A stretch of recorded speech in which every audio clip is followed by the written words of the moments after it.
Alright guys, welcome back to the channel. Today we're going to the junkyard. So it's been a long time since I've been to the junkyard. As mentioned in the last video, I did not go to the junkyard on 50% off, which I completely missed on 4th of July.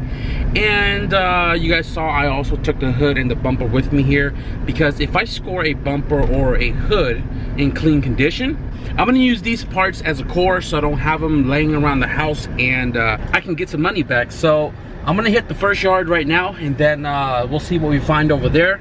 And then maybe if I feel like it, I'll go to the second yard and see what's over there. So I'm here at the first yard. Let me show you guys this real quick. So when you're a part of the Toolkits member and you buy parts from the junkyard using your card and all that, you rack up points. When you rack up a certain amount of points, you get a certificate.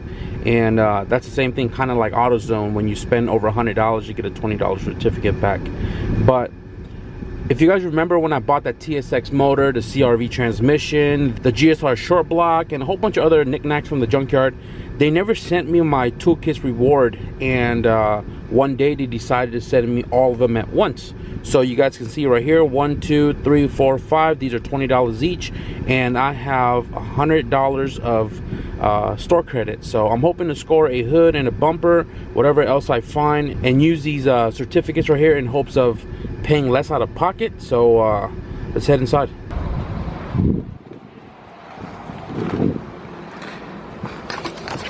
Damn guys, just missed it. The second road right here, I'm gonna show you guys right now.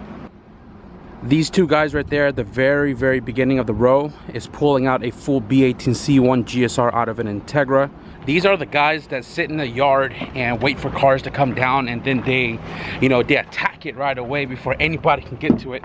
Literally walked in a little bit late, and they scored a GSR. I saw it had some innovative motor mounts, I believe, and real clean valve cover. Damn. On the bright side, there's a CRX here. Interesting. I did not see this show up anywhere on any of my notifications. I'm already stripped.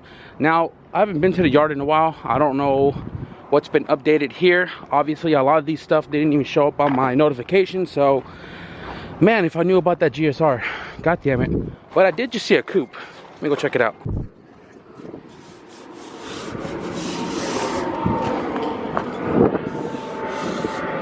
Damn it.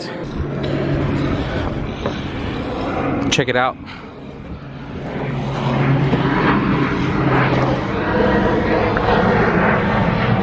Megan Racing.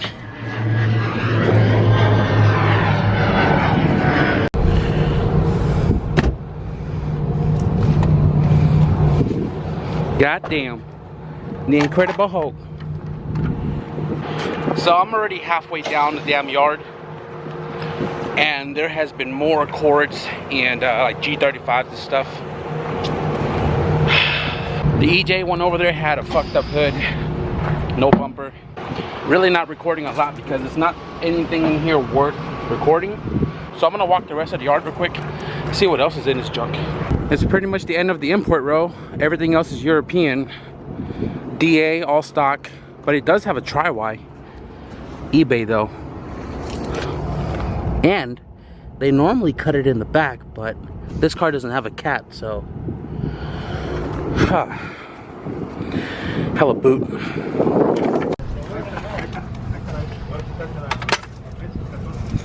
Spherical.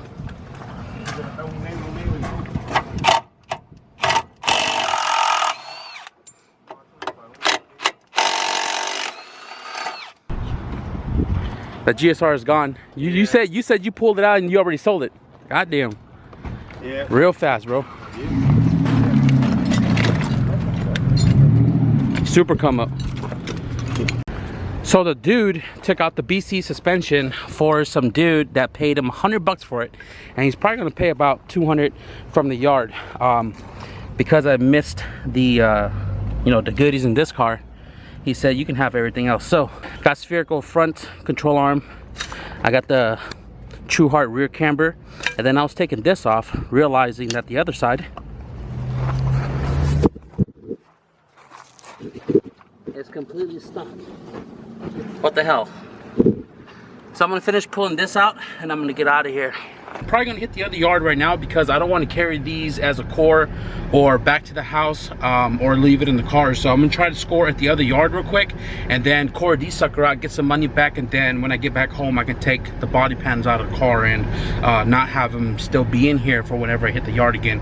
I also talked to the old man, and there's something going on with the managers and stuff, because they were like, oh yeah, you know, it's a deal with the manager and stuff. When I walked in, the GSR motor was sitting on the floor wrapped with yellow tape. So I don't know what's going on with these workers in the yard and the manager, whatever the case is, but they're making deals, and today I lost out on the GSR motor, so off to the next yard.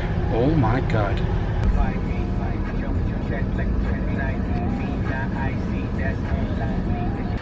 Now, as far as I know, there's a GSR in this yard as well too. Ooh, a coupe. Please have a hood and a bumper. Big old dent. Big old dent. Damn it. You shouldn't be allowed to work in cars if you can't put a lip right side up. God damn. All Ellis meshes are here, and there's an EF hatch.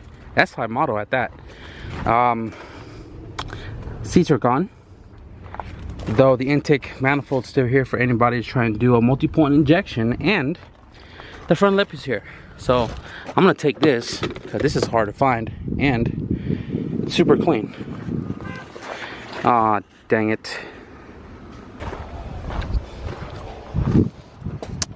Come on. And on top of that, this is a coupe hatch bumper on the four-door.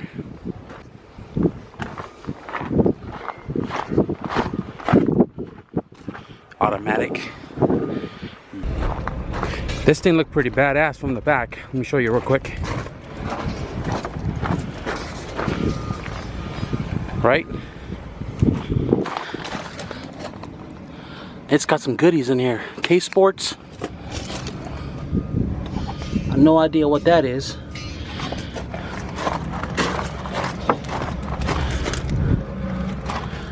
Wow. Drifters galore. And there's a hatch over there too. eBay. eBay. Oh wait, this is an SI?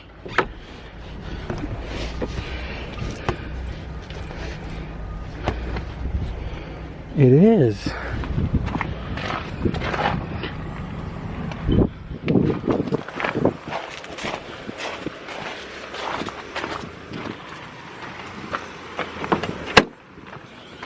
Wow, super clean in here.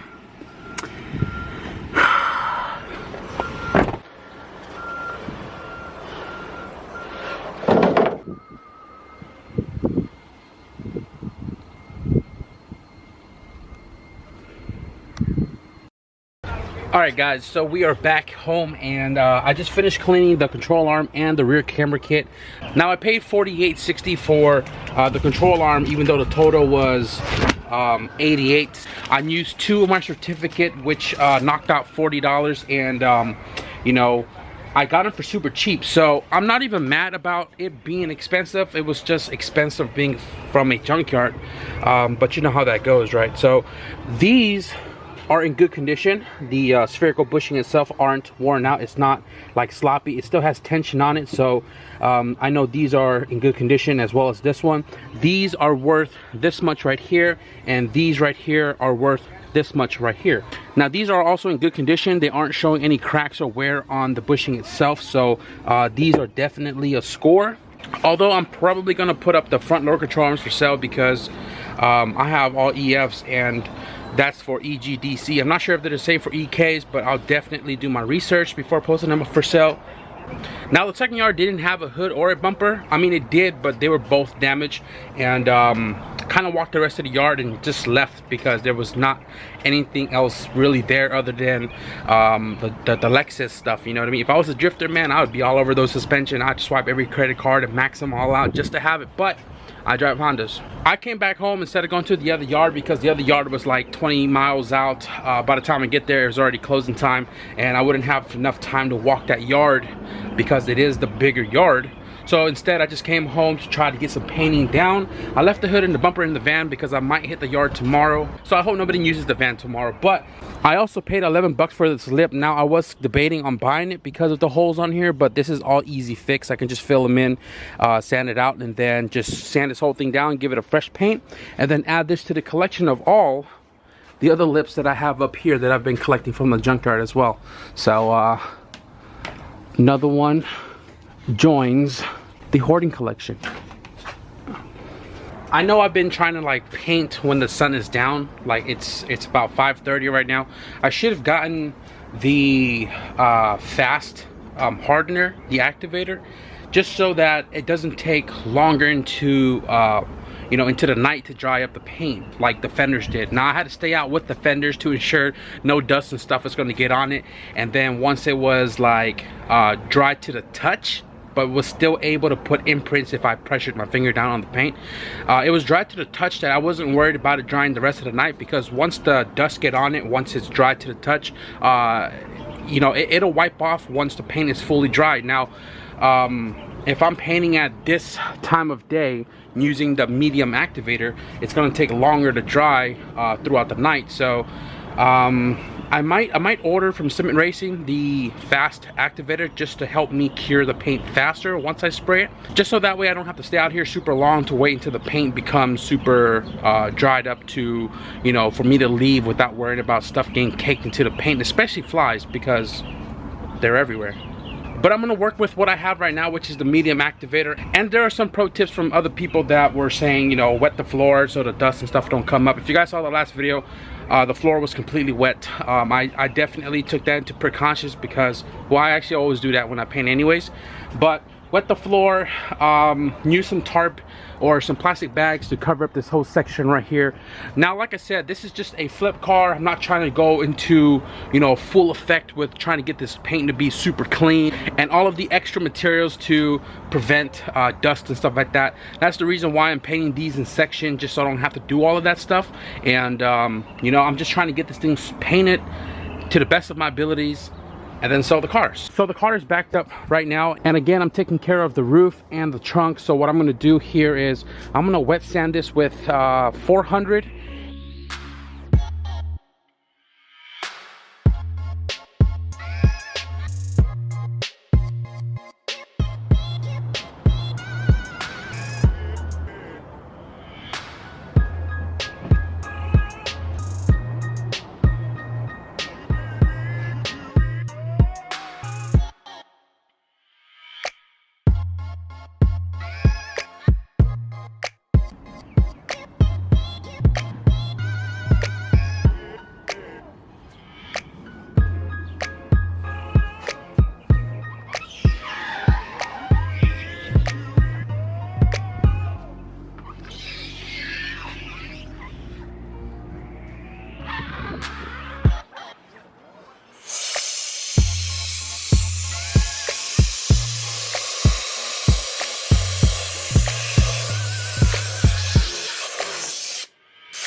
So guys, we lost a little bit of daylight here. So Alex was over here, we were chilling, kind of talking about what's going to be happening from now until Race Wars in August. He has a new car, and I'm probably going to record it next week, so I'll show you guys then. And I must tell you guys, it is ultra clean.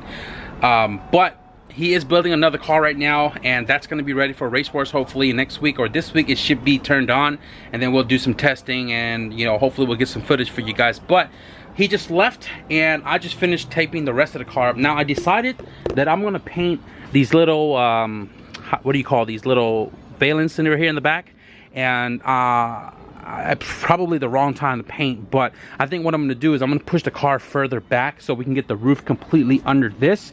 And then I'm probably going to, I don't know if I have anything here. Yeah, I think I do.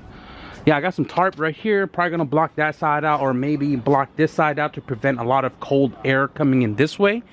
And then I'm going to attempt to shoot in this weather with the medium activator on the trunk, both valences, and the roof. So in this video, guys, we're going to try to lay some paint down. So I'm going to stop jabbering once again. I'm going to set up the little rolling trash can thing right there, set up the paint stuff right here, and once we get everything set up, I'll kind of give you guys a little rundown on the stuff I'm using, pressure, so on and so forth, and then we'll start painting. Damn, I thought my tarp was bigger, but it's not. And the second tarp that I thought I had is actually under here. You can kind of hear it. It's covering this half of the car. Like literally, this car is layered with multiple layers of car covers because I want to make sure that this car doesn't get messed up just sitting here. So got this blocked off, got the floor completely wet, and I just set my gun to about 24 psi. I'm going to try, and right now I'm going to do 4-part paint. Got my mixing cup now to 1-part medium activator. Probably gonna put a little bit more. I don't know if it's gonna make any difference, but I know it's going to be a little harder for it to dry in this weather, but I'm probably going to order the fast tonight so that way I can have it by Saturday, and then we can have a faster drying time with painting the sides of the cars. So I'm going to go ahead and just mix this up right now. I got my mask right there. I'm going to close the garage, poor lighting, so I got this light and this guy to help me see you know, right here when I'm spraying it between the garage doors. So yeah, put you guys on the time lapse right now. Go away. Go away.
So guys, we are done for tonight. We got the roof and the trunk painted on the coupe.